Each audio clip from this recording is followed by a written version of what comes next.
He made the catch every one of us would have said was impossible.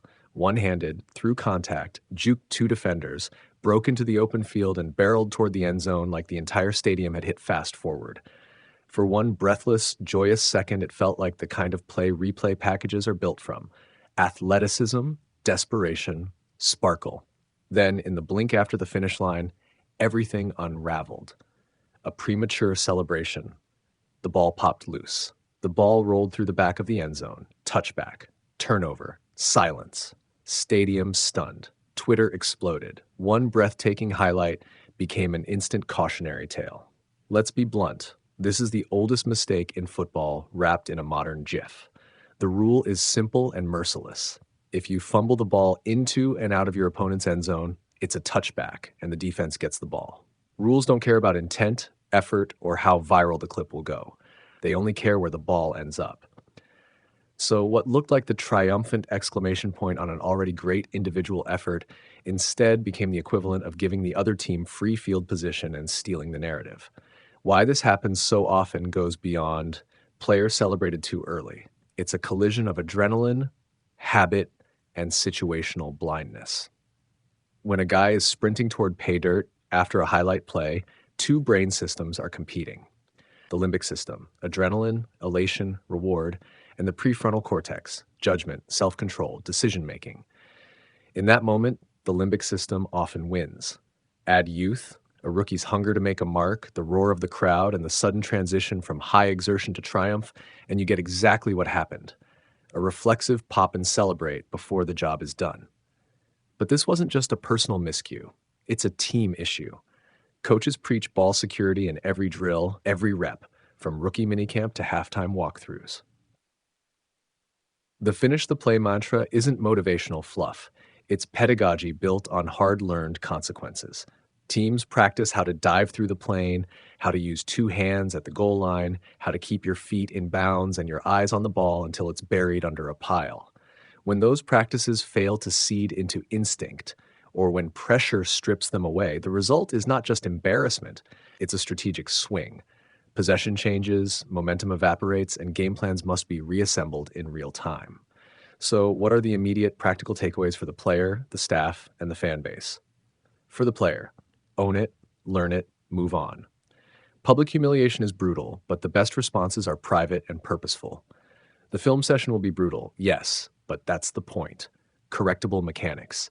Work on finishing drills that simulate contact and the chaos of game speed. Rerun the sequence with coaches, slow it down, and find the exact beat when celebration impulses override fundamentals. The players who survive these moments are rarely the ones who make excuses. They're the ones who let the mistake harden into habit change. For the coaching staff, reinforce situational reps that actually replicate the noise, fatigue, and emotional spikes of a real game. Practice goal line scenarios under conditions that frustrate and tire players. Use techniques that physically force retention: two-handed carries, mandatory stretch through the plane finishes, and limited celebration periods enforced in meetings.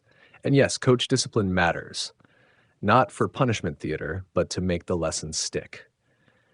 For the team as a whole, it's a cultural moment. Will teammates lean on the player or let the moment fester into scapegoating? The locker room reaction matters more than any tweet. You'll see players consoling him on the sideline. That's healthy and necessary. But the long-term fix is a culture that emphasizes resilience. Resilience is how a team turns a viral gaffe into a grind-forward catalyst rather than a story that defines a season. There's also a mental coaching angle that's often overlooked. Sports psychologists teach delay gratification techniques and trigger controls, self-talk cues that keep a player grounded until the whistle blows. Simple phrases, practiced under stress in training, can be the difference between a touchdown and a touchback. Finish strong, two hands, plane counts. These cues are tiny anchors that can snap the brain back to task in a millisecond. Teams that invest in cognitive training during the week often see dividends when chaos hits. What about the optics? Fans and social media will do what they do. Amplify the moment, meme it, dunk on it, put it in endless loops. That's instantaneous and brutal. But football seasons are marathons. One highlight turned disaster is usually a footnote unless it becomes a habit. The narrative you'll want to watch: Does the player shrink or does he respond? Does he silence the critics the next week with a cleaner, smarter performance? The response arc, from error to growth, is what redeems athletes in the public eye. There's also a structural lesson for play calling and clock management. In tight games, coaches sometimes design end zone plays that intentionally have the receiver secure the ball with both hands, or call for quarterback knees to avoid return risk scenarios. Those aren't timid choices, they are calculated repetitions of risk management. Teams that err on the side of possession when necessary often win long term, even if it means a few fewer highlight reels. And yes, there will be pundits and hot takes claiming this is a rookie mistake or proof the player is immature. Some will demand benching. That's rarely useful. The better path is remediation, correct mechanics, teachable video sessions, and controlled reps in practice. If it's a recurring pattern, coaches have to escalate corrective measures. If it's a one-time lapse, painful and viral but otherwise isolated, the smarter move is to make it a private teaching moment and let performance do the talking afterward. Finally, the human angle. This is an awful moment to live through publicly, but it's also one of the sharpest growth accelerants in sports.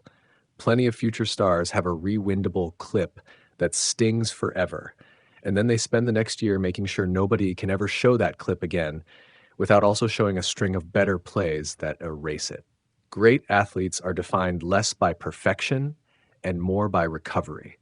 The best stories in sports are not flawless arcs, they're redemption arcs. So what should we watch for next?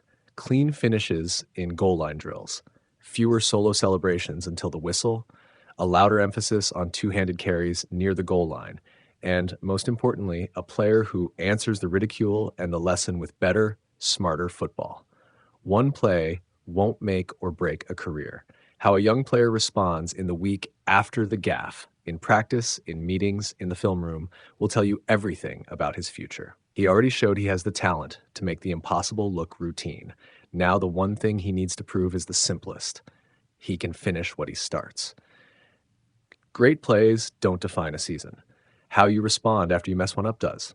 It was the kind of highlight reel play every receiver dreams about, and the kind of finish that will haunt Adonai Mitchell for weeks.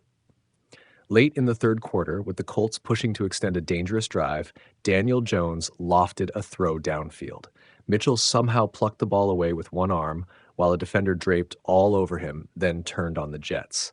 A brilliant spin move broke two tackles in the open field, and it looked like a signature touchdown was about to be posted in the box score. Then the celebration. Just shy of the goal line, Mitchell began to celebrate before the ball had clearly broken the plane. The ball came loose as he extended toward the end zone and tumbled out the back. By rule, that resulted in a touchback. Instead of 6 points and a charged-up crowd, the Colts watched the Rams walk away with the ball at their 20-yard line. In football, there are a handful of instincts every player must master. Catch under pressure, protect the ball, know where the sideline is, and never, ever celebrate before crossing the plane. Mitchell did 3 of those 4 perfectly on the play. The fourth one, the most basic and unforgiving, cost his team possession and momentum. The immediate reaction from teammates was telling. Colts players swarmed Mitchell, not to celebrate, but to console him. The sideline cameras captured heads dipped and hands on shoulders, a clear sign that even in the locker room culture of support, teammates understood the gravity of the mistake. Coaches and fans alike winced at the textbook blunder that turned a likely touchdown into a turnover. There are a few reasons this is more than an embarrassing highlight that will live on social feeds. First, the swing and field position was enormous. A touchdown would have added points and energy. A touchback handed the opponent breathing room and a chance to flip the field. Second, it introduced a momentum shift at a critical part of the game. Football is as much about emotion as it is about X's and O's, and self-inflicted setbacks like this can be demoralizing. For Mitchell personally, the play is a teachable moment. Young players, particularly ones with dynamic playmaking ability, sometimes get ahead of themselves when adrenaline takes over.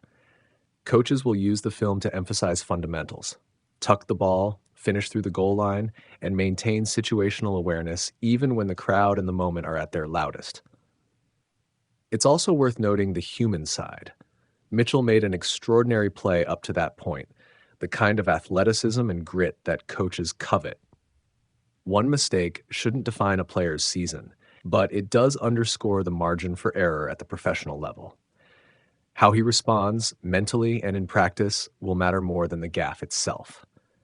In short, great instincts and elite athleticism got Mitchell to the doorstep. A premature celebration pushed the door closed. If he learns from it, this moment will be a footnote on the road to growth. If not, it could be a lesson repeated in front of a much bigger audience.